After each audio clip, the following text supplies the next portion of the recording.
After the ceasefire came into effect on the 17th of April, thousands of Lebanese started returning to their homes in South Lebanon.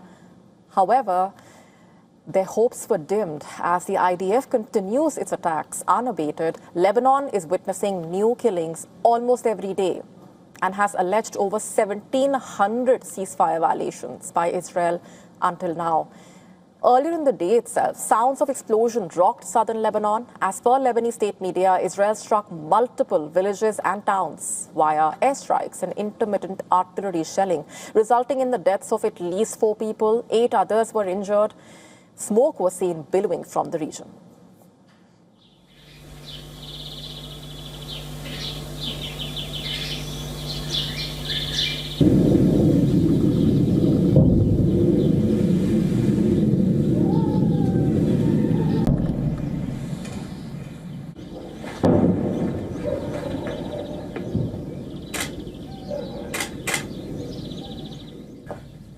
And just a day earlier, the IDF claimed to have struck over 20 sites in southern Lebanon, allegedly belonging to Hezbollah. This included weapon storage facilities, launchers, headquarters, and buildings from where Hezbollah allegedly operated. On the other hand, Hezbollah's retaliatory attacks continued. IDF announced a 47-year-old reservist was killed on the 10th of May when several explosive-laden drones launched by Hezbollah struck close to the border to Lebanon. This morning itself, 3 more IDF soldiers were injured in an alleged drone attack by the armed group. But the evacuation operation was anything but smooth, to say the least. One of the helicopters encountered a technical malfunction, forcing it to land in the rescue area. While the IDF stressed that it wasn't hit by enemy fire, another helicopter was dispatched to evacuate the injured personnel. The stranded helicopter finally took off after technical teams repaired the malfunction.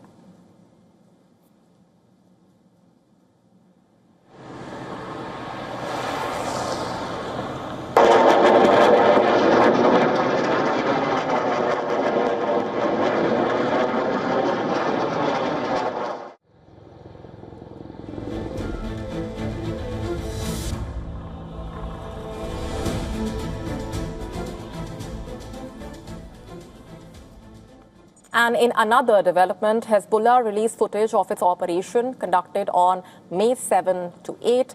On this occasion, it targeted an Iron Dome launcher, remember, and its crew at the Jal al-Alam site on the Lebanese-Israel border using 2 Kamikaze drones.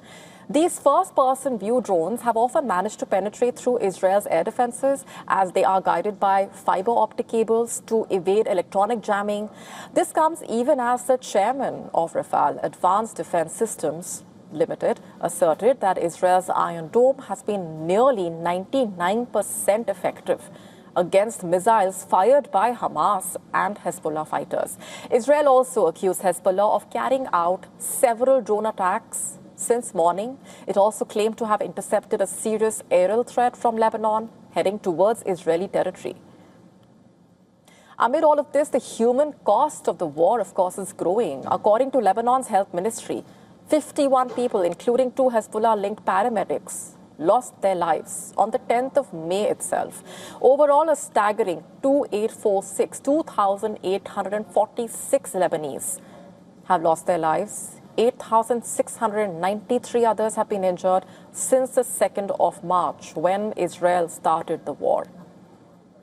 The United Nations estimating that at least 103 Lebanese health workers have been killed in Israel's attacks. And the war has also displaced over 1.1 million people.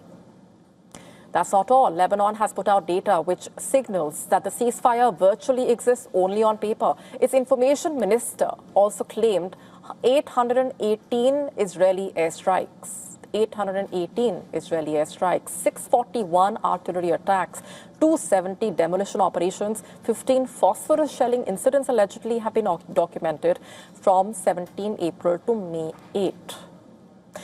Meanwhile, heart-wrenching scenes were witnessed as mourners gathered to bid farewell to relatives killed in an Israeli airstrike on the southern Lebanese town of Saksakieh. On this occasion, people hit out at Israel. Listen to this. Israelis are saying they targeted weapons. They are lying. Israel is lying. The land is not theirs. Where does the ceasefire really stand right now? The Lebanese Prime Minister told Al Arabiya that his country supports peace, but with some conditions. These include full Israeli withdrawal from Lebanese territory and release of Lebanese prisoners held in Israeli prisons who were detained during the war. However, with Israel unrelenting as far as its attacks are concerned, it remains to be seen whether the US can actually broker an agreement to bring about lasting peace in Lebanon.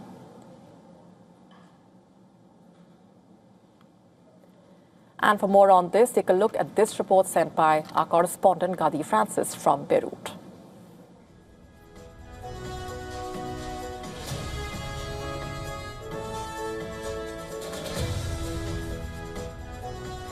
The death toll in Lebanon is now more than 2,800 people. But beyond the numbers, a humanitarian crisis is unfolding. We are talking about more than 1 million Lebanese people forcibly displaced from their homes, more than 25 Lebanese villages totally destroyed in southern Lebanon, and also the incursion of drones all the time, everywhere.